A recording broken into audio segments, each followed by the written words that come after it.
चलिए जी। Good morning, good afternoon and good evening. आज शुरुआत करते हैं सीए फाउंडेशन क्वांटिटेटिव एप्टीट्यूड की पहली क्लास। और before starting the class, let's discuss the name of the subject. पहला है अकाउंटिंग, दूसरा बिजनेस लॉ और तीसरा है क्वांटिटेटिव एप्टीट्यूड और उसके बाद आता है इकोनॉमिक्स। तो दोस्तों, ये चार सब्जेक्ट ये फाउंडेशन में हैं और हर एक सब्जेक्ट 100 मार्क्स का आना है। पास होने के लिए आपको 50% लाना है, मतलब 200 नंबर। 400 में से 200 नंबर आपको लाने हैं फाउंडेशन एग्जाम पास करने के लिए और सीए जर्नी में आगे बढ़ने के लिए। तो अकाउंटिंग हम आपको बताते हैं, स्कोरिंग लगेगा, आपको मार्क्स लाना है, आ जाएगा। बाकी की हेल्प भी हम आपकी कर देंगे। बिजनेस लॉ आपको समझना होगा क्योंकि लॉ जैसे सब्जेक्ट आपको आगे भी काम आने हैं। पेपर नंबर 4 अगर हम इकोनॉमिक्स की बात करें तो इकोनॉमिक्स जैसा सब्जेक्ट आपको सिर्फ फाउंडेशन स्टेज पर मिलेगा। इसके बाद उसकी समझ तो आपको पूरे जीवन चाहिए। मेरा मानना है कि दुनिया के हर कोर्स में, अगर मैं इंडिया में हूं तो इंडिया की बात करूं तो हर एक एग्जाम में इकोनॉमिक्स जरूर होना चाहिए। इकोनॉमिक्स अगर है तो लोगों को समझ होगी देश दुनिया और अपने अपने देश की, अपनी अर्थव्यवस्था की। तो वो है, इंटरेस्टिंग सब्जेक्ट है। लेकिन एक सब्जेक्ट ऐसा है जो सबसे ज्यादा बोर करता है कॉमर्स के बच्चों को। इवन साइंस के स्टूडेंट को भी यही हालत हो जाती है, उनको भी बहुत बोरियत लगती है। और वो सब्जेक्ट है paper number 3 quantitative aptitude. 100 marks का आना है, कोई स्कोप नहीं है इससे बचने का। आपको 100 नंबर लाने हैं, मतलब 400 में 200 लाना है। 100 का अगर आपका क्वांटिटेटिव एप्टीट्यूड है और आपको लगता है कि इससे बचकर बाकी के सब्जेक्ट से हम नंबर ज्यादा ले आएंगे, फिर भी आप नहीं पे बच पाओगे, क्योंकि पासिंग क्राइटेरिया में इंडिविजुअल पासिंग मार्क्स चाहिए आपको, जिसमें क्वांटिटेटिव एप्टीट्यूड हो या कोई भी सब्जेक्ट हो, इंडिविजुअल 40% मार्क्स आपको तो चाहिए ही चाहिए होता है। मतलब 100 में 40 तो कंपलसरी है दोस्त। और अगर आप 40 ले आते हो तो क्या गारंटी है कि बाकी किसी दूसरे में आप 60 ले आते हो। इसकी कवरेज कहीं ना कहीं आपको करनी पड़ेगी। तो मेरा कहना मानिए, इस सब्जेक्ट को भी बहुत सीरियसली लीजिए। और हम आपको बहुत ज्यादा टाइम इन्वेस्ट नहीं करना कराना चाहते हैं कहीं और। हम आपको उतना पढ़ाएंगे, सब कुछ कराएंगे और उतने से आपका काम हो जाएगा। तो ज्यादा बात ना करते हुए हम क्वांटिटेटिव एप्टीट्यूड की बात करें तो 3 ऐसे एरिया बांटे गए हैं इनमें, जिसमें एक पोर्शन है बिजनेस मैथमेटिक्स, जो 40 मार्क्स का है सिलेबस में आपके। अभी बिजनेस मैथमेटिक्स के अंदर कितने चैप्टर हैं, अभी हम आपको आईसीआई के स्टडी मटेरियल पर ले चलते हैं और फटाक से आपको दिखाते हैं। दूसरा पोर्शन है लॉजिकल रीजनिंग, जो 20 मार्क्स का आना है। और आपको रीजनिंग का मतलब आपका वो कॉमन सेंस टेस्ट किया जाएगा। टेंशन न लीजिए, ये आप सबके लिए नया है, बिल्कुल नया है, हम आपके साथ हैं। तीसरा है स्टैटिस्टिक्स, जो 40 मार्क्स का आएगा। कॉमर्स बैकग्राउंड के स्टूडेंट के लिए ये फेवरेबल होता है, उन्हें लगता है 40 मार्क्स का मेरे हाथ में है। तो मैं बताता हूं कि भाई लगता है और होने में फर्क है, क्योंकि आपको इसमें भी मेहनत करनी है, तरीका अलग है। आपने इससे पहले जब भी पढ़ाई की वो अलग बात थी, अब आपको अलग तरीके से पढ़ना होगा और वो पूरे सीए जर्नी में आपके साथ चलेगा। तो ये 3 पोर्शन है, अगर आप देखो तो 100 मार्क्स का सिलेबस इस तरीके से बांटा हुआ है। तो कुछ भी करने से पहले अब हम सीधे चैप्टर पे आते हैं। और जब क्लास ये एंड होगा तो लास्ट में एक बार आपको हम बुक्स आईसीआई की दिखाएंगे कि उनमें क्या क्या दिया हुआ है, कैसे कैसे हमें पढ़ना है। तो अभी से बिना टाइम लगाए हम सीधे सीधे चैप्टर पे आते हैं। बिजनेस मैथमेटिक्स का पहला चैप्टर है रेशियो एंड प्रपोर्शन, उसका नाम है। तो आओ दोस्तों चलते हैं हम अपने नोट्स पे। देखिए, जो चैप्टर नंबर 1 है आप स्क्रीन पर देख सकते हैं। चैप्टर नंबर 1 को भी 4 टुकड़ों में बांट दिया है। और पहला है unit 1 ratio, unit 2 proportion, unit 3 logarithm और यूनिट 4 इंडिसेस। तो आज की वीडियो का आज के इस क्लास का हमारा क्या ऑब्जेक्टिव है? तो आज की क्लास में हम एक टॉपिक की बात कर रहा हूं, यूनिट 1, दैट इज रेशियो। और आज हम रेशियो को जितनी देर पढ़ेंगे इतनी देर में आपके टिप पर फॉर्मूले होंगे, आपके जुबान पर सब कुछ होगा, आपको याद रहेगा, क्वेश्चन देखते ही आपको चुटकी में आने लगेगा, ये मेरा वादा है आपसे। तो शुरू करते हैं रेशियो यूनिट 1। आज की क्लास सिर्फ यूनिट 1 की क्लास होगी, फॉर्मूले लर्न करेंगे और उसके बाद देखेंगे कि क्वेश्चन अब की क्लास में करना है या नेक्स्ट 20 मिनट की क्लास अलग लगानी पड़ेगी। तो देखो दोस्त, रेशियो में हम क्वेश्चन को हमने दो कैटेगरी में बांट रखे हैं। ध्यान से देखिएगा इस नोट्स को। पहले मीनिंग बेस्ड क्वेश्चन आते हैं, यानी जनरली एमसीक्यू जो आएंगे वो मीनिंग के, जैसे कोई मीनिंग है, आप मीनिंग समझ गए तो क्वेश्चन समझ गए। बहुत बच्चों जैसा क्वेश्चन है, बहुत बच्चों जैसा। तो भाई रेशियो होता क्या है, चलो 2 मिनट में डिस्कस करते हैं। एक बात तो कंफर्म है, जब आप चाय बनाते हो तो आपसे कहा जाता है दूध और पानी का रेशियो कितना होना चाहिए, मतलब आप उसे कंपेयर करते हो कि भैया चाय बनाने में दूध कितना लगाना है, पानी कितना लगाना है, दोनों को कंपेयर करते हो। तो ratio is the comparison of two और मोर क्वांटिटीज, दूध का पानी के साथ, चीनी का चाय पत्ती के साथ, कुछ भी कर सकते हो आप। तो ratio is the comparison of two और मोर क्वांटिटीज। और दोस्त वो क्वांटिटीज कैसे होने चाहिए?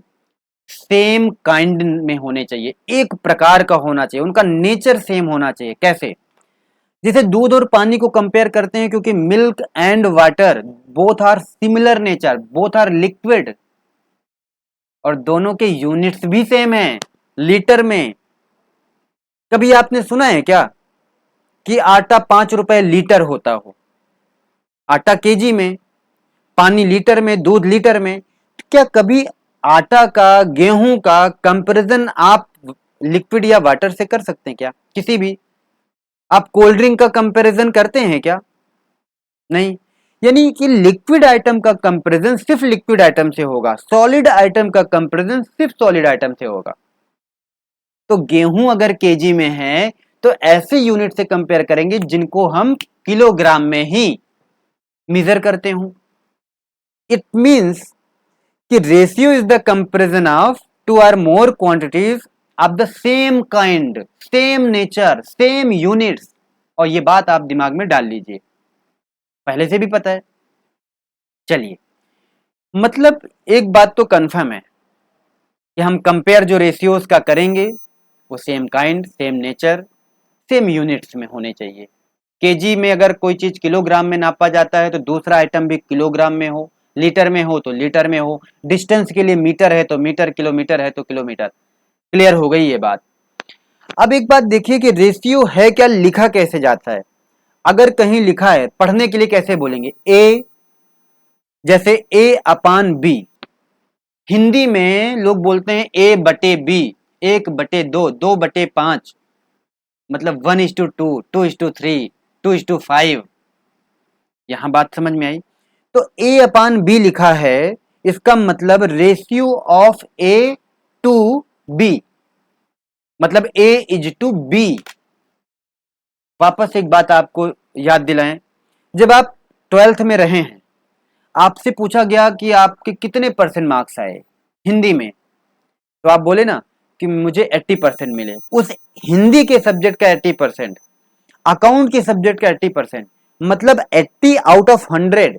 वो अकाउंट का जो मार्क्स था टोटल वो 100 रहा होगा, उस 100 में 80 पाए, तो 80 आउट ऑफ 100, मतलब ratio of the marks obtained to total marks, मतलब ratio of A to B, that is called A is to B.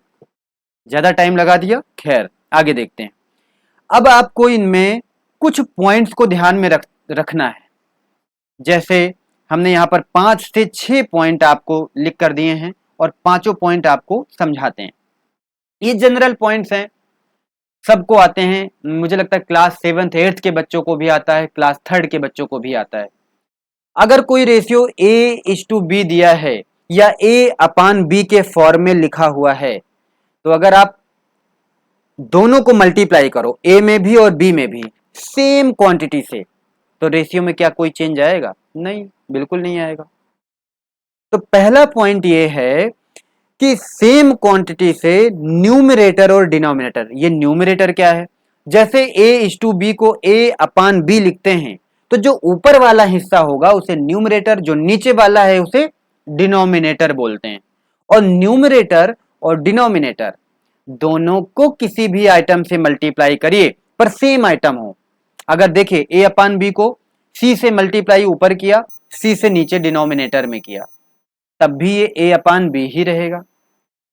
अगर हम सेम कोई आइटम से डिवाइड भी करें तब भी सेम रहेगा, डिवाइड बाई सी हमने लिख दिया। मतलब कोई भी आइटम हो, अगर वो सेम नंबर से डिवाइड कर रहे हैं न्यूमरेटर और डिनोमिनेटर को, तब भी वो a अपान बी था तो a अपान बी ही रहेगा, a टू बी। क्लियर? दूसरा पॉइंट कि भैया ऑर्डर बहुत इंपॉर्टेंट है। अगर हमने लिखा a इज टू बी तो कैलकुलेशन के टाइम गलती से b इज टू ए ना हो जाए, आपको बहुत ध्यान से देखना है, जल्दबाजी में गलती हो जाती है। तो a is to B does not equal to b is to A. यहां तक आपको बात समझ में आई होगी। तीसरी बात करते हैं, हमने आपको बताया कि ratio exist only between same kind same होना चाहिए। गेहूं और पानी का कोई रेशियो नहीं होता, गेहूं और चने का हो सकता है, सॉलिड का सॉलिड से, लिक्विड का लिक्विड से हो सकता है। जैसे एक एग्जांपल लें, अगर हम आपसे कहें कि पिता पुत्र यानी सन और फादर की एज का रेशियो, क्या ये हो सकता है? हाँ, क्योंकि दोनों हम एज नंबर में काउंट करते हैं, 5 साल, 10 साल, 8 साल। पर अगर हम आपसे ये बात करें कि सन का वेट और फादर की एज में रेशियो, तो नहीं होगा, क्योंकि वेट किलोग्राम में होगा और एज नंबर में होगा, ईयर्स में होगा, तो कोई रेशियो नहीं, सेम काइंड नहीं है, कि there is no ratio between weight of son and age of father. ऐसे बहुत सारे एग्जाम्पल हो सकते हैं। चौथी बात, कंपैरिजन सेम यूनिट में होना चाहिए, केजी और लीटर में कंपैरिजन नहीं होता। और पांचवी बात कि दो रेशियो हैं, ये बात आपको ध्यान में रखनी है। कभी कभी जनरली एक नंबर का एमसीक्यू आ जाता है कि दो रेशियो दिया है, दोनों में कौन सा रेशियो बड़ा है। बहुत मजेदार और बच्चों जैसा क्वेश्चन है। अगर इन पांचों 6 पॉइंट में कुछ पूछना चाहिए तो अकॉर्डिंग टू मी ये पांचवें पॉइंट से कभी पूछ सकता है। तो जब जैसे दो रेशियो दिया है, हमने आपको समझाने के लिए यहां लिख भी दिया है, a इज टू बी और c इज टू डी, ये दो रेशियो हैं। तो आप हमें बताइए, एक सेकेंड मैं जरा कलर चेंज कर लूं। हाँ जी, तो आप हमें बताइए इन दोनों रेशियो में कौन सा बड़ा है, ये आप कैसे समझेंगे?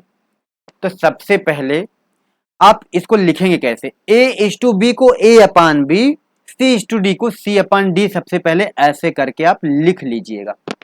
लिखने के बाद अब ऊपर वाले हिस्से को क्या बोलते हैं? न्यूमरेटर, नीचे वाला हिस्सा डिनोमिनेटर। तो न्यूमरेटर और डिनोमिनेटर, तो सबसे पहले आपको डिनोमिनेटर सेम करना है, मतलब इन दोनों रेशियो में डिनोमिनेटर को सेम करना है। और सेम करने का आसान तरीका, ऐसे आइटम से मल्टीप्लाई करो कि दोनों सेम हो जाए। एक एग्जांपल यहीं पर आपको लिख के दिखाते हैं, क्वेश्चन तो बाद में कराएंगे। जैसे यहां लिखा है 2 अपान 5 बड़ा है या 3 अपान 20, कैसे कंपेयर करोगे? इधर 5 है, उधर 20, ऊपर 2, उधर 3। तो आपको ये जो डिनोमिनेटर है ना, इनको सेम करना है। और जिसमें सेम कब होगा? अगर भगवान ऐसे सोचो कि अगर ये 5 को 4 से मल्टीप्लाई कर दें, इंटू 4 कर दें, तो क्या हो जाएगा? ये 20। लेकिन मल्टीप्लाई कैसे कर सकते हैं? क्या ये रूल में है? हाँ, हमने पॉइंट नंबर 1 पढ़ा था, अभी हम आपको दिखाएं तो पढ़ा था कि अगर रेशियो में सेम चीज से, सेम क्वांटिटी से डिनोमिनेटर और न्यूमरेटर दोनों में मल्टीप्लाई कर दें तो रेशियो नहीं बदलता। और हमारा पर्पज रेशियो ना बदले, बाकी तो हम कुछ भी कर सकते हैं, आजाद हैं। तो आइए देखते हैं। मतलब एक काम करिए, अगर हम नीचे वाले को 5 से मल्टीप्लाई कर दें, मतलब 2/5 था, अगर हम 5 में 4 से मल्टीप्लाई कर दें तो हमें ऊपर भी 4 से मल्टीप्लाई अगर कर दूं तो शायद रेशियो में कोई चेंज नहीं आएगा। तो अब दूसरा वाला 3/20 था, अब कंपैरिजन आसान हो जाएगा। कैसे? नीचे 5 इंटू 4 20, दोनों के डिनोमिनेटर में हो गया 20 और न्यूमरेटर में इधर हो गया 8 और इधर 3। अब आप जब डिनोमिनेटर सेम तो न्यूमरेटर को कंपेयर करिए। अब बताइए न्यूमरेटर में कौन सा बड़ा है, 8 या 3? 8 बड़ा है, इसका मतलब 2/5 इज ग्रेटर देन 3/20। बड़ा आसान सा एग्जांपल ले लिया हमने। अब नोट्स को समझिए, क्योंकि आपको लास्ट डे यही नोट्स रिकॉल करनी है। तो देखिए, हमने सबसे पहले लिखा कि A/B बड़ा है या C/D। ये जानने के लिए आप क्या करोगे, पहले A/B C/D करके लिख दोगे। मतलब 2:5 3:20 में 2/5 3/20 करके आप सबसे पहले लिखोगे। फिर डिनोमिनेटर को इक्वल करोगे। कैसे? मल्टीप्लाई करके या डिवाइड करके। जैसे हमने यहाँ 5 को 4 से मल्टीप्लाई कर दिया तो 20 हो गया, और दूसरा भी रेशियो 20 था ही डिनोमिनेटर में। चूंकि 5 को 4 से मल्टीप्लाई किया डिनोमिनेटर में, इसलिए न्यूमरेटर को भी करना पड़ेगा to make the ratio same. क्योंकि पहले ही पॉइंट में हमने बताया, रेशियो में मल्टीप्लाई सेम चीज से करोगे डिनोमिनेटर न्यूमरेटर को तो रेशियो नहीं बदलता, तो कोई दिक्कत ही नहीं है।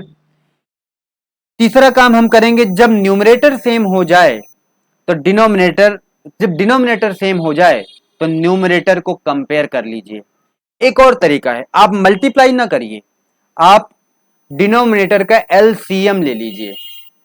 अब भैया एलसीएम आपको कैसे लेना है, ये आप तीसरी चौथी पांचवी क्लास में पढ़े हो, फिर भी हम आपको बताएंगे जरूर। कब? जब हम क्वेश्चन कराएंगे तो आपको एलसीएम लेके भी बता देंगे और आपको मल्टीप्लाई करके भी। मेरा सजेशन है आप फटाक से मल्टीप्लाई करिए, ऑप्शन चेक करिए और आंसर दीजिए, टाइम बचाइए। चलिए आगे। थर्ड पॉइंट है, ratio of which numerator is greater. भाई जिसका न्यूमरेटर ज्यादा होगा वो बड़ा। खत्म। अब आ जाते हैं जनरल क्वेश्चंस के लास्ट पॉइंट में।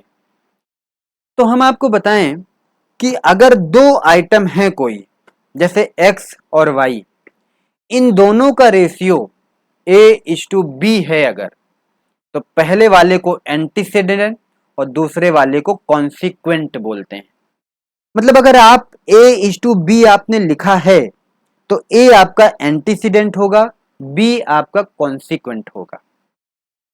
अब ये बात ध्यान कैसे रहे, कहीं ऐसा तो नहीं कि पेपर में आ जाए तो एंटीसीडेंट कॉन्सिक्वेंट में कंफ्यूज हो जाए। तो देखिए, A for antecedent, generally ratio A/B के फॉर्म में हमें याद रहता है। A फॉर एंटीसीडेंट, तो जो ऊपर वाला न्यूमरेटर है वो एंटीसीडेंट और जो इधर का डिनोमिनेटर है वो कॉन्सिक्वेंट है, क्योंकि A के बाद B आता है, ऐसे माइंड में रखिए। हालांकि न्यूमरेटर मतलब एंटीसीडेंट, डिनोमिनेटर मतलब कॉन्सिक्वेंट। तो ये नाम आपको याद रखना है, क्योंकि पेपर में कोई क्वेश्चन आ सकता है कि कौन से आइटम से मल्टीप्लाई करें कि एंटीसीडेंट 3 गुना हो जाए या कॉन्सिक्वेंट 5 गुना हो जाए, ऐसी बातें लिख के आएगी। तो आपको ये नाम पता होना चाहिए। एंटीसीडेंट का मतलब यहाँ पर न्यूमरेटर वाला, कॉन्सिक्वेंट का मतलब डिनोमिनेटर वाले आइटम को बोलेंगे। तो चलिए, पांचों पॉइंट, 6 पॉइंट थे, 6 एक बार याद करते हैं। सबसे पहला पॉइंट क्या था मेरे दोस्तों?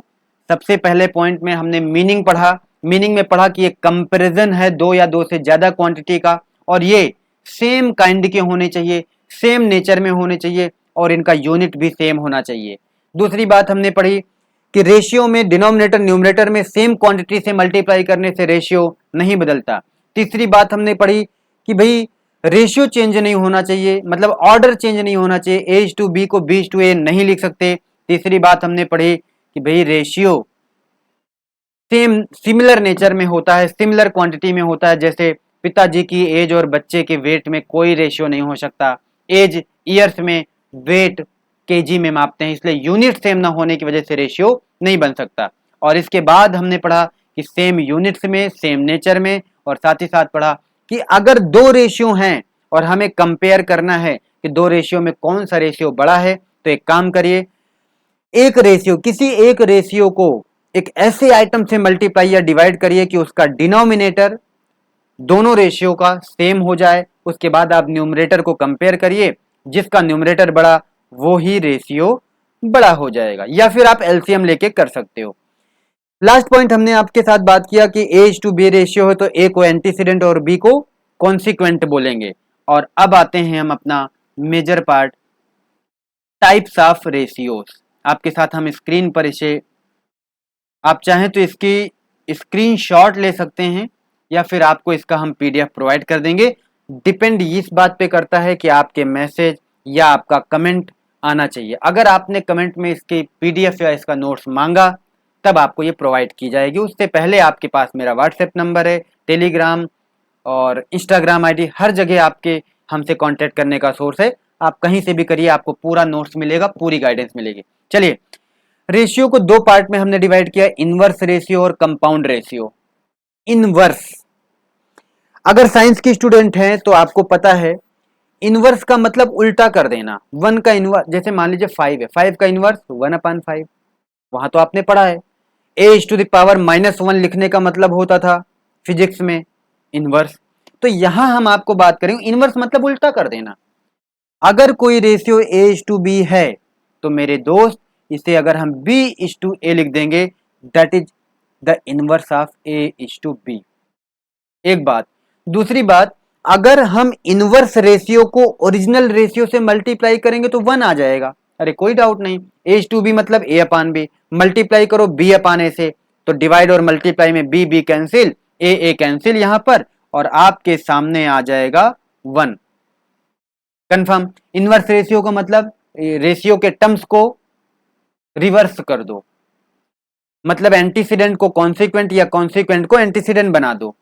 a:b को b:a लिख दो और दोनों को मल्टीप्लाई करोगे तो हमेशा 1 आएगा। चलिए, अब आते हैं हम कंपाउंड रेशियो पे। ये बहुत फेवरेट क्वेश्चन है आईसीआई का, तो यहां पर इंपॉर्टेंट मार्क कर लीजिएगा, इसे आप स्टार बना लीजिए। मतलब आपको 3-4 रेशियो दे दिया जाएगा, कैसे a:b, b:c, c:d या a:b, c:d, e:f, और आपको कहा जाएगा इसका कंपाउंड रेशियो क्या होगा, option A, option B, option C, D करके। तो आओ हम ध्यान से आपको बताते हैं। एक बात तो हमने आपको बताई कि हर रेशियो का पहला टर्म एंटीसीडेंट, दूसरा कॉन्सिक्वेंट। दूसरे शब्दों में कहूं तो पहला वाला न्यूमरेटर और दूसरा वाला डिनोमिनेटर कहलाता है, अगर उसे हम a/b के फॉर्म में लिख दें तो। यहां तक कोई डाउट नहीं। तो सारे रेशियोज के जो पहले पहले वाले टर्म है ना, उन सबको मल्टीप्लाई कर दो। तो जैसे यहां पर a को c से और a, c और e, इन तीनों को मल्टीप्लाई कर दो।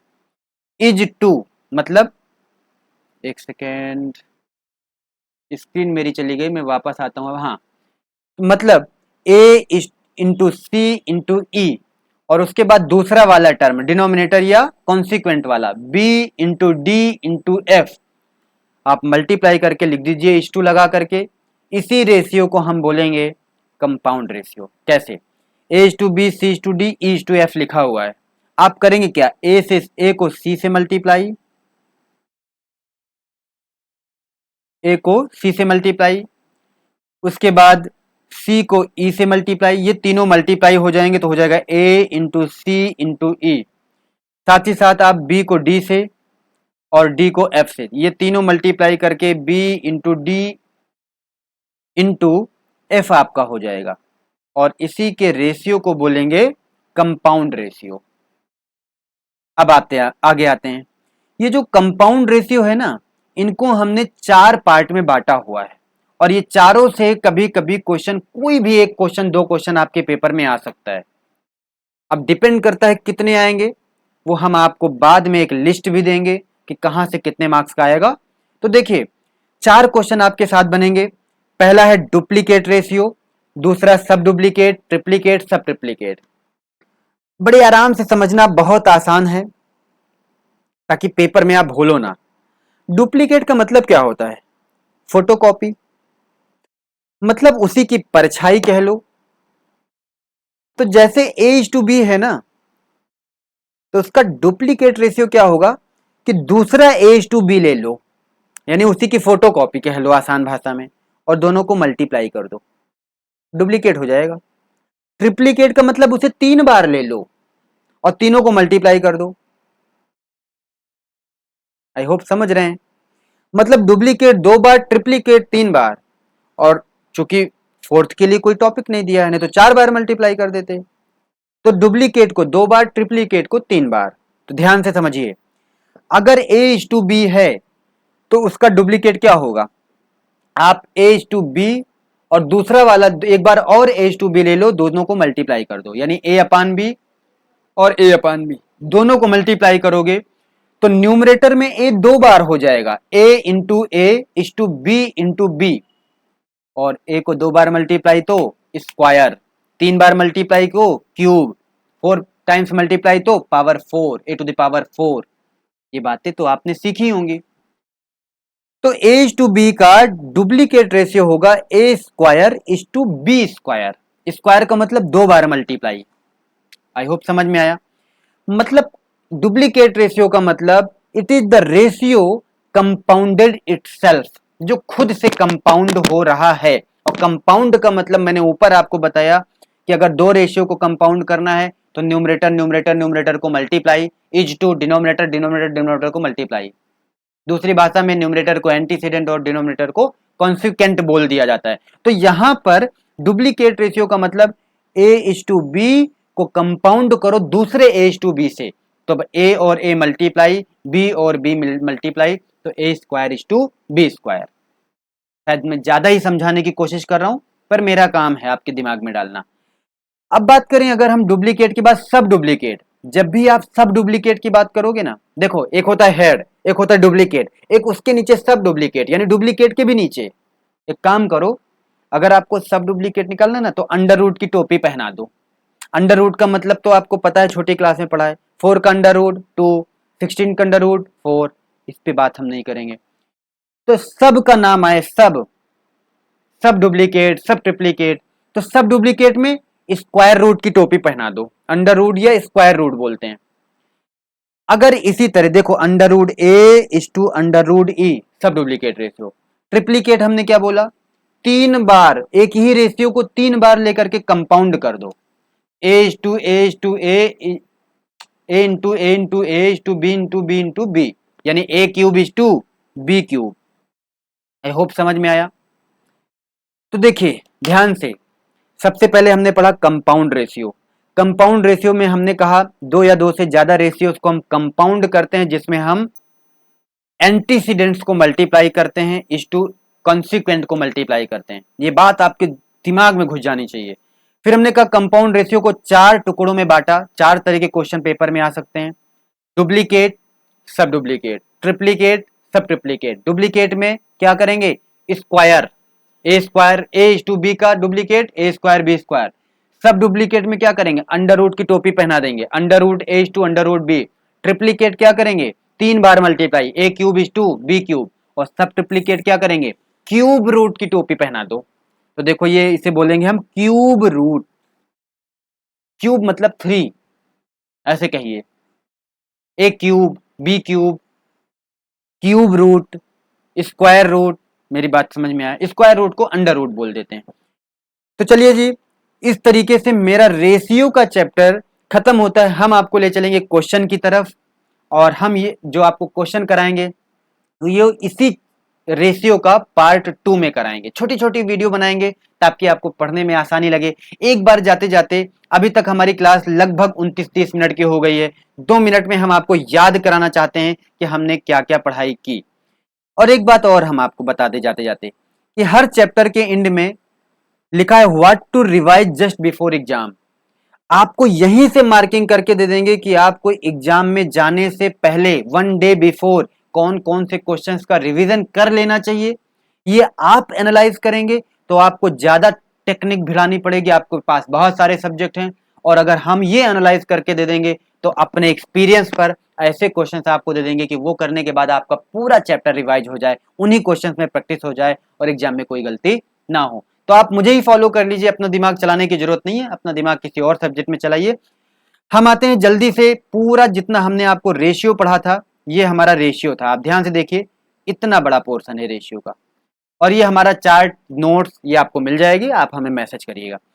तो देखिए रेशियो, पूरी बात को 5 मिनट में रिकॉल करेंगे। रेशियो सबसे पहले हमें क्या पढ़ना है सर? मीनिंग। दूसरा टाइप्स ऑफ रेशियो। दो टाइप के क्वेश्चन है, मीनिंग पर बेस्ड, टाइप्स ऑफ रेशियो पर बेस्ड। मीनिंग में 4-5 बातें छोटी छोटी हमने पढ़ी। पहली बात क्या थी कि भाई ratio is the comparison of two और मोर क्वांटिटी। दूसरी बात वो क्वांटिटी सेम काइंड के हों। तीसरा वो सेम नेचर के होने चाहिए, लीटर और केजी का कोई रेशियो नहीं होता। चौथी बात हमने पढ़ी कि अगर रेशियो में सेम क्वांटिटी से मल्टीप्लाई करें न्यूमरेटर डिनोमिनेटर में तो रेशियो नहीं बदलता है। एक और बात हमने की, दो से ज्यादा रेशियोज दिए हों, दो रेशियो दिए हों और कह दिया जाए कि कौन सा बड़ा रेशियो इनमें से है, तो आपको कैसे कंपेयर करना है।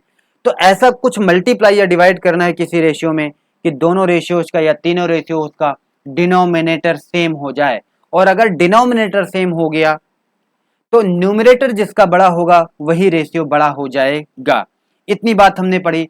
फिर हमने कहा कोई रेशियो एज टू बी है तो पहले वाले ए को एंटीसीडेंट, दूसरे वाले बी को कॉन्सिक्वेंट बोल देंगे। ये हो गया हमारा मीनिंग बेस्ड कुछ क्वेश्चन।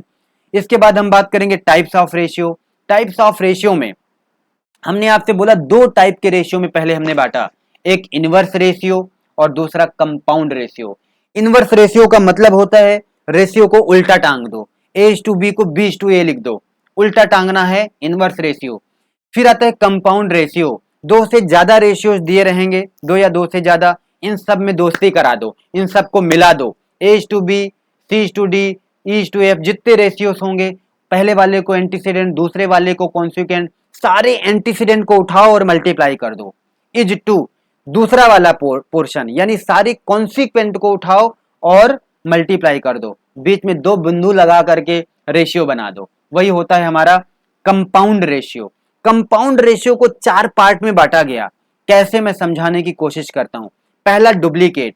डुप्लीकेट का मतलब अगर रेशियो एज टू बी है उसे कंपाउंड कर दो सेम रेशियो से, कंपाउंडेड इटसेल्फ।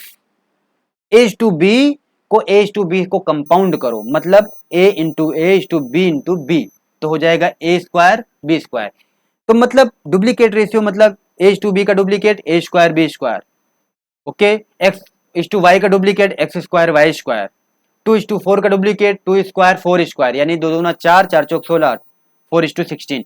आई होप समझ में आया। सब डुप्लीकेट का मतलब सब उसके अंडर में आ गया, टोपी तो पहनाना पड़ेगा उसको, तो टोपी कैसे पहनाओगे? स्क्वायर रूट का, क्योंकि डुप्लीकेट का सब है, सब डुप्लीकेट, तो स्क्वायर रूट की टोपी पहना दो। ट्रिप्लीकेट का मतलब 3 आ गया तो 3 बार कंपाउंड करो, as to B as to B as to B, compound करोगे A cube is to B cube. सब ट्रिप्लीकेट का मतलब चूंकि 3 बार हमने मल्टीप्लाई किया तो सब ट्रिप्लीकेट में 3 बार टोपी पहनाओ, क्यूब रूट, इनका हम निकालेंगे क्यूब रूट, यानी cube root of A is to cube root of B is the sub triplicate ratio of A is to B. इतनी बातें हमें पढ़नी है, इतनी बातें 2-3 बार आप मेरे जैसे बोल लेंगे, हमारे नोट से बोल लेंगे, आपका काम हो जाएगा। मिलते हैं नेक्स्ट वीडियो में जहां हम आपके साथ सारे क्वेश्चंस डिस्कस करेंगे, बहुत आराम से डिस्कस करेंगे, फिर से फॉर्मूले को रिकॉल कराते रहेंगे, क्वेश्चन डिस्कस करेंगे, इंपॉर्टेंट क्वेश्चन को आपके एग्जाम के लिए मार्क कर देंगे और ये पहला यूनिट हमारा अगली वीडियो में कंप्लीट हो जाएगा। थैंक यू दोस्तों, bye bye, tata, take care.